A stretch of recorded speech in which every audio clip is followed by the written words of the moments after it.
The sky was clear and beautiful tonight.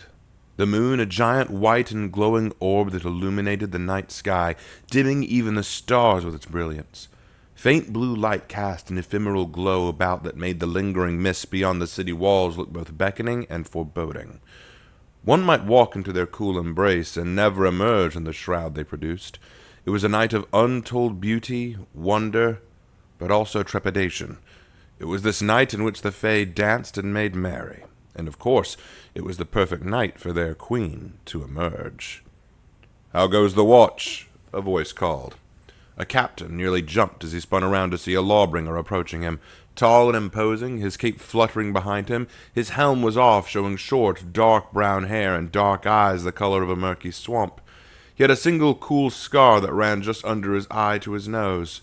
All knew how he'd obtained that scar, but few dared bring it up, or ask to tell the story himself, for only this man, Knight Commander Ectorail of the Order of Divinity, had ever fought and nearly captured the Fairy Queen. "Nothing, sir," the captain answered with a nervous salute. "Clear evening. Right spooky chill in the air, too, if you take my meaning, sir." "I know," Ectorail remarked dryly. "A perfect night for the Queen to grace us with her presence." "You think she'll come, sir?" the captain asked. Ectorail's eyes narrowed darkly, and a shadow of a gesture twitched at the corner of his mouth. A smirk? A sneer? It was hard to tell. "I'd stake my life on it, Captain. She'll come," he hissed. Both captains looked at each other with shared expressions of admiration and also concern. Would she actually arrive?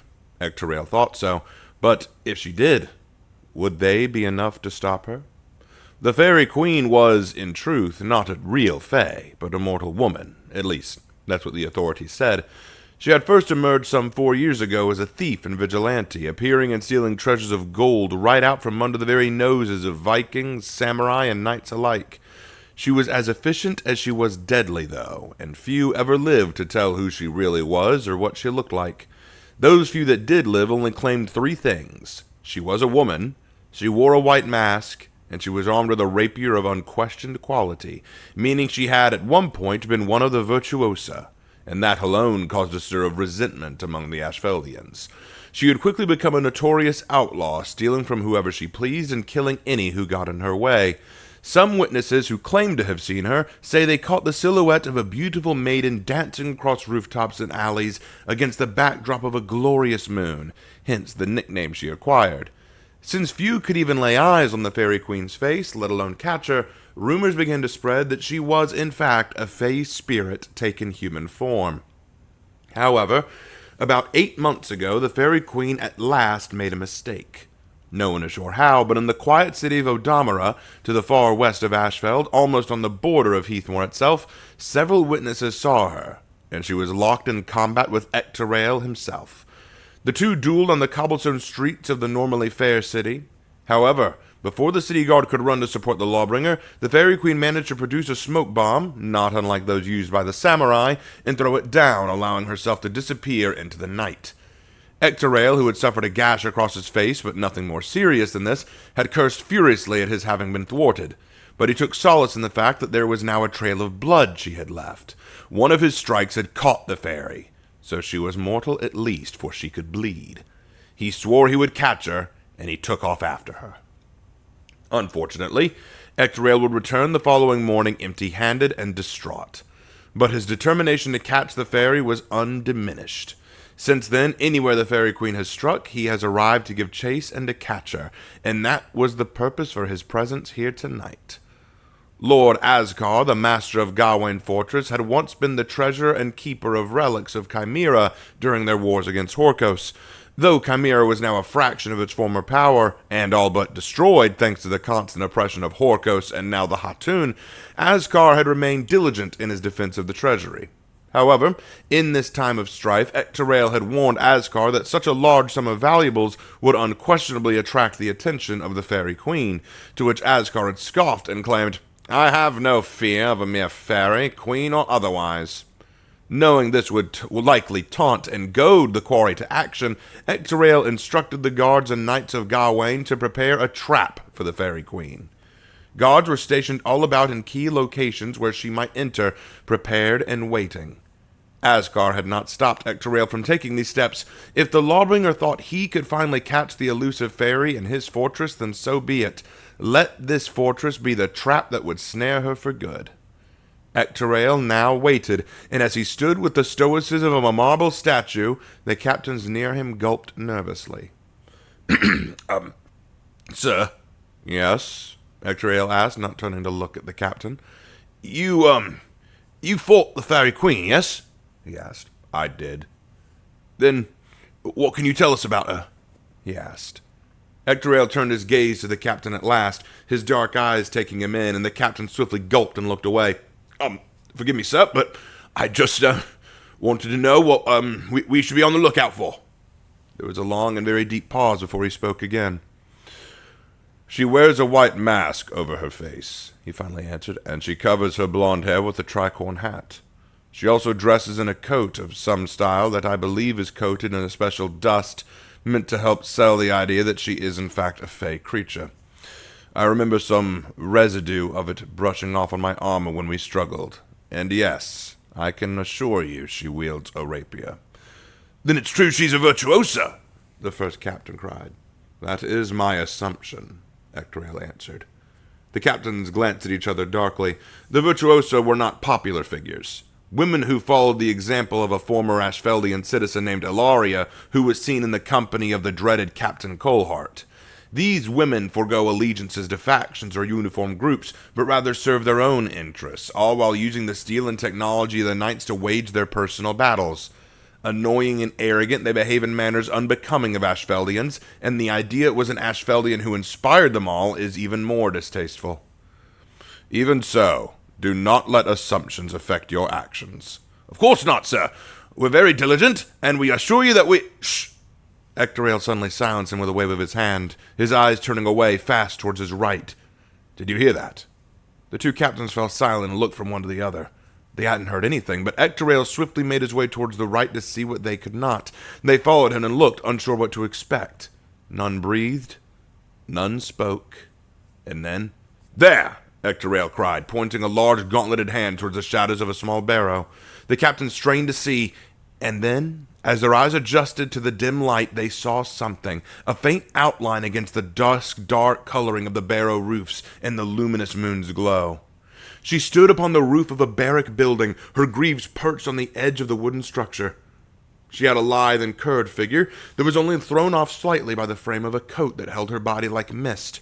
Her hat, as a shadow atop her head, made her head look unnaturally formed, as though she were aware of a crown like a monarch.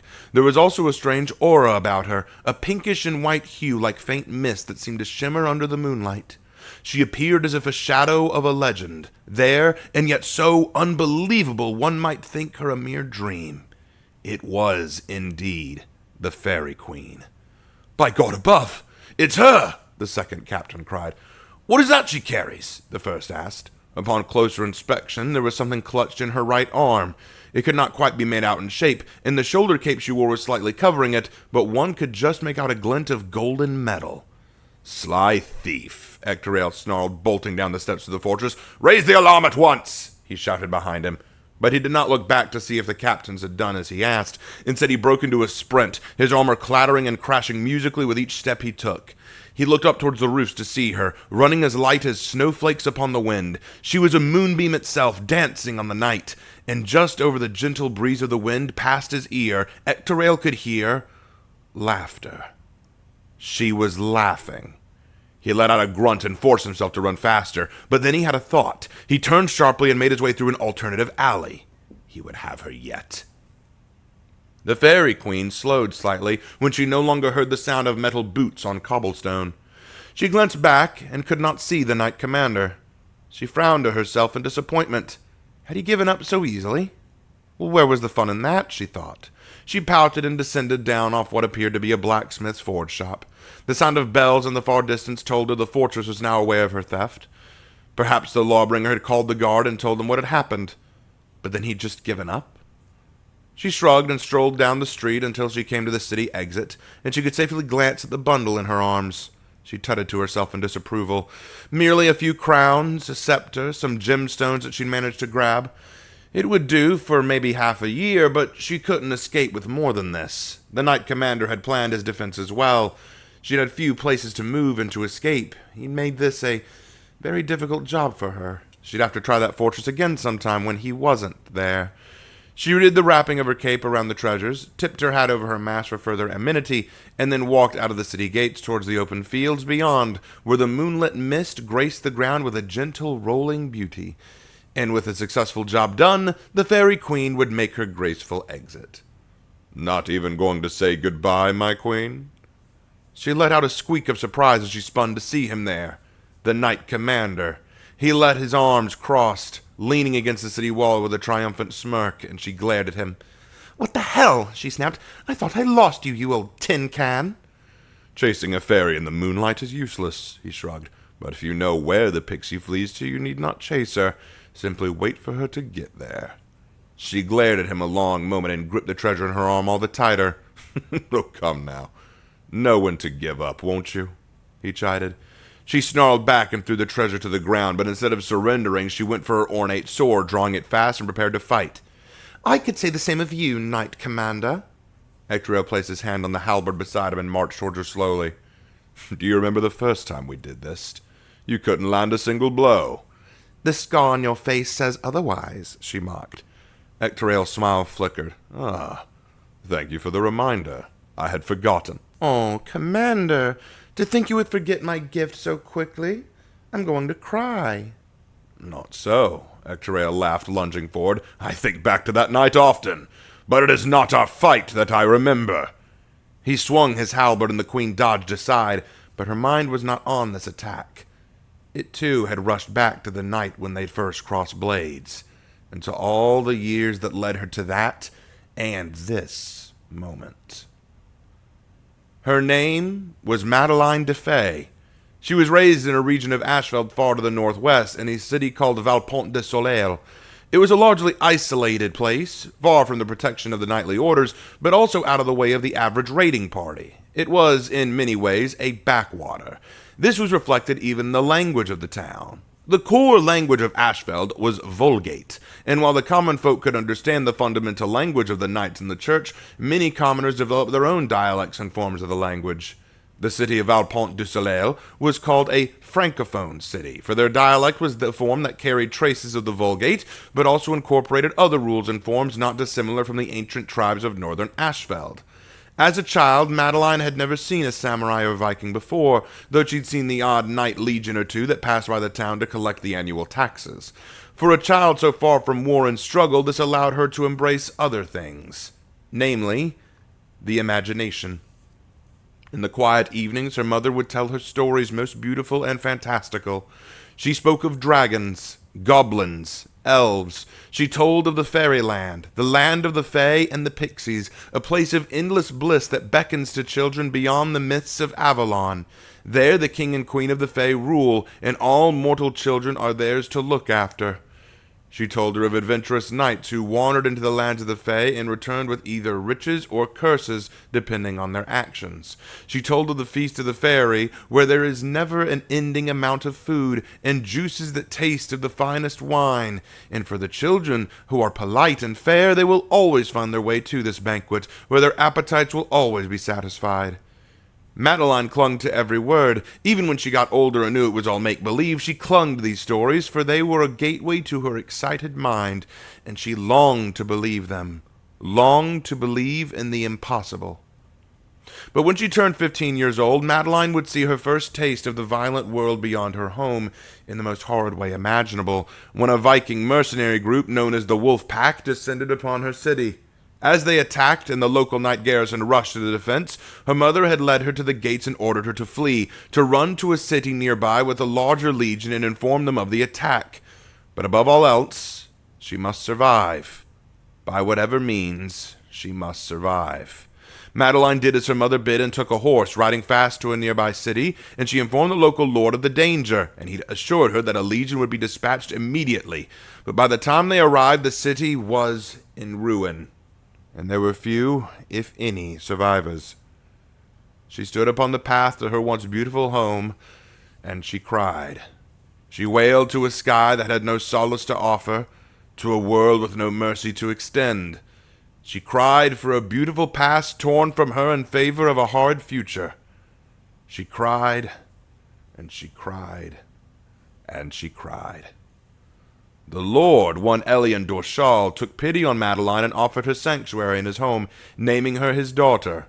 Madeline, with no other choice, accepted. There she was cared for in every way that a girl could hope.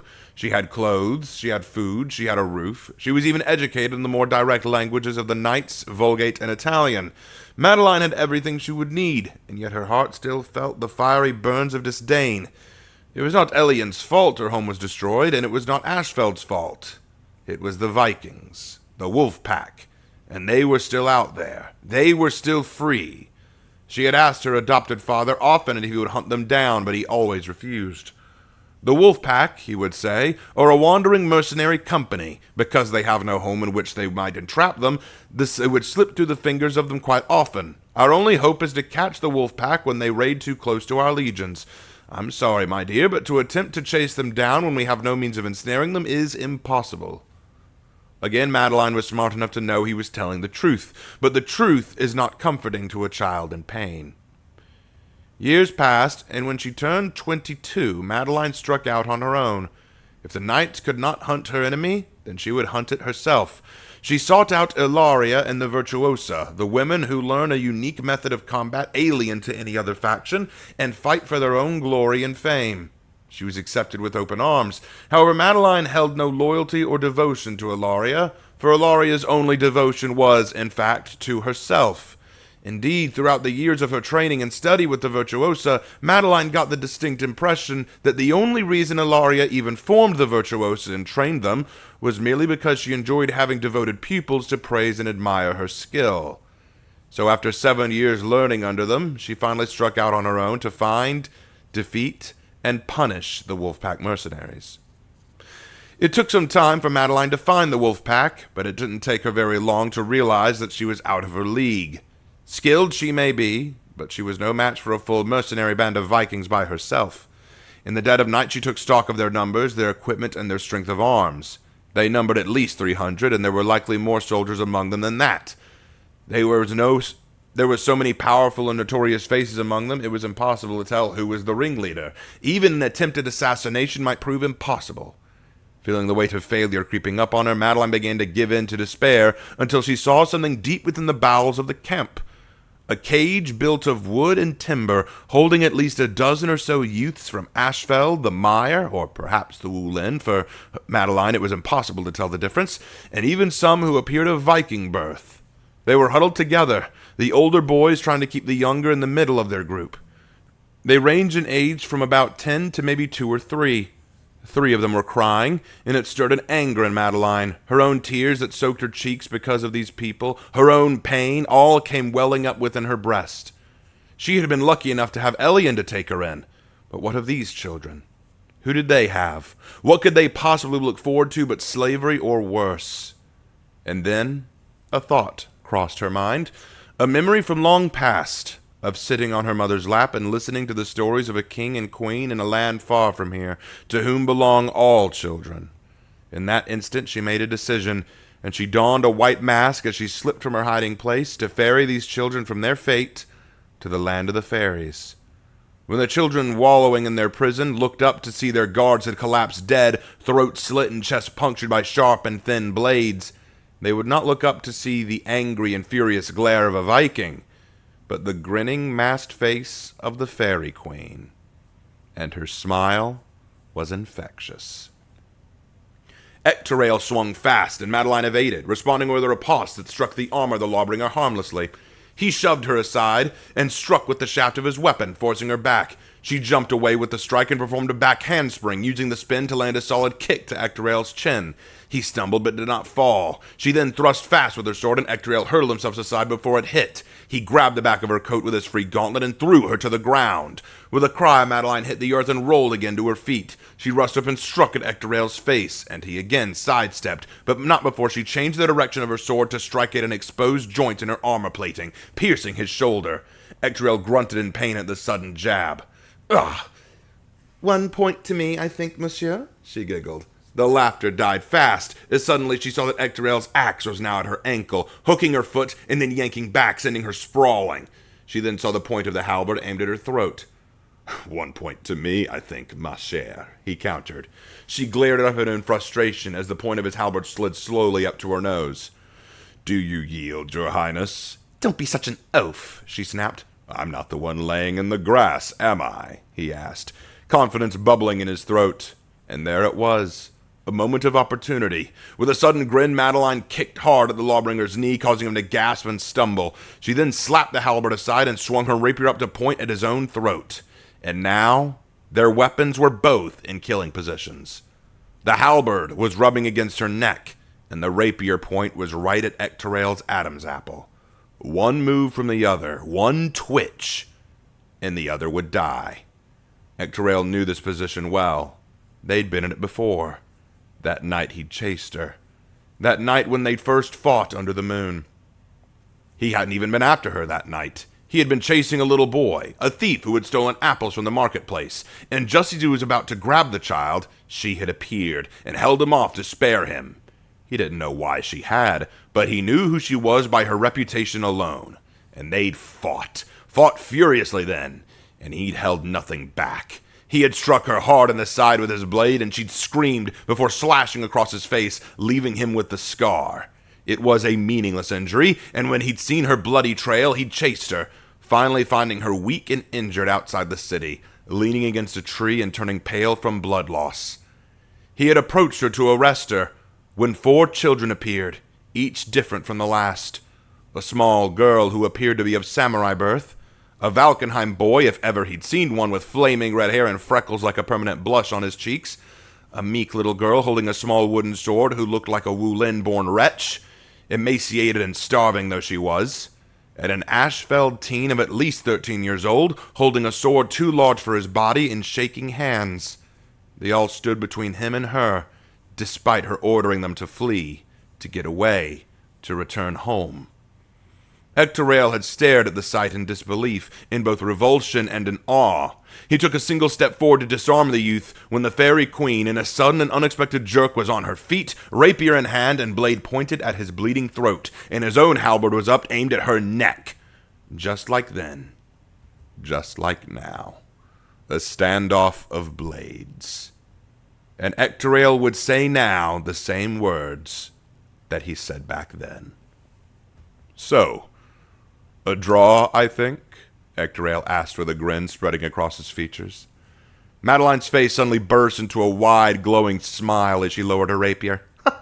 Well fought indeed, monsieur, she teased, giving a deep bow. Ectorel lowered his halberd and let out a long sigh. This was their repeated dance, their private duel under the moon when they could be together, and he enjoyed it so every time. But it was more than just their night of bliss. It served another purpose. So, what all did you swipe this time? Ectorel asked. Madeline turned on her heel and walked back to her dropped treasures. Not as much as I would have liked, but enough for the exchange. Ectorel joined her and took off his cape, taking up half of the valuables into it. This should be enough. And how did your children do? He asked. I won't know until I get back to fairyland. Madeline winked. The night that Ectorel and Madeline had met, he could not bring himself to arrest the dying woman. Instead, he treated her wounds and carried her to her home with the help of the children to show the way. It was an old vineyard house near a ruined village to the northwestern part of Ashfeld. There he found a house full of orphans, all looking up at him and her in fear, uncertainty, and sadness. How long had she been collecting orphans around Heathmoor and tending to them and caring for them? He did not know, and he did not ask then. Instead, he treated her, cared for her, and returned near the next morning, claiming he had lost her in the night. But he would return regularly to see to her needs, and it was through their meetings he learned her name, her story, and her mission. To be the fairy queen for these children, to be their guardian and mother until they no longer need her, to free them from the world of violence that had taken her own mother from her. But money and food are difficult to obtain and hard to gather, and Madeline risks her own life to fend off guards and soldiers so her children can get away. So Ectorel developed a plan, a system that might save her and her children. Ectorael would appeal to a lord of Ashfeld or a noble and inquire about their security, asking if they had recently been robbed by the Fairy Queen. He knew the news of her would spread around the land in which he visited, and thus security would be increased in case she came.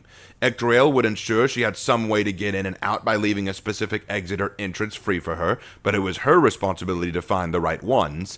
And once she escaped with whatever she could carry, he would chase her, they would duel, and then he would return to the lord with half or more of what she had stolen, as most lords do not keep careful stock of all that they possess. And in this way, Madeline would get enough money to care for her children for a few months, and while all the castle security was away guarding for the Fairy Queen that night, the marketplaces, butchers, and stalls were relatively unguarded, allowing her children to sneak in and make off with whatever they could food-wise. Ectorael weighed the contents in his cloak and nodded. "Yes, I think this will do. I should return this to Ascar, and you should return to Fairyland and check on the children." "Will I see you in Fairyland tonight?" "Not likely. I need to return what you stole and show my battle scars. Ascar will not be pleased you escaped me, but he'll be pleased I returned his treasures that you took. He'll want a full report, and there's no telling how long that may take." "Och, merde," she winked, approaching and running a gloved hand along his shoulder and the chest lining of Ectorael's armor. It was a sensual gesture. "How lonesome for the queen to return to her bed alone without her king. Whatever is she to do?" "I'm sure the queen can wait patiently at least one night, can't she? The children will be in need of their feast." But what am I to feast on in the meanwhile?" she grinned, wrapping her arm around her king, who placed his arms around her softly, his armored gauntlets lifting her up. "Perhaps you can have a taste." And the Fairy Queen kissed her king under the moonlight of a misty night.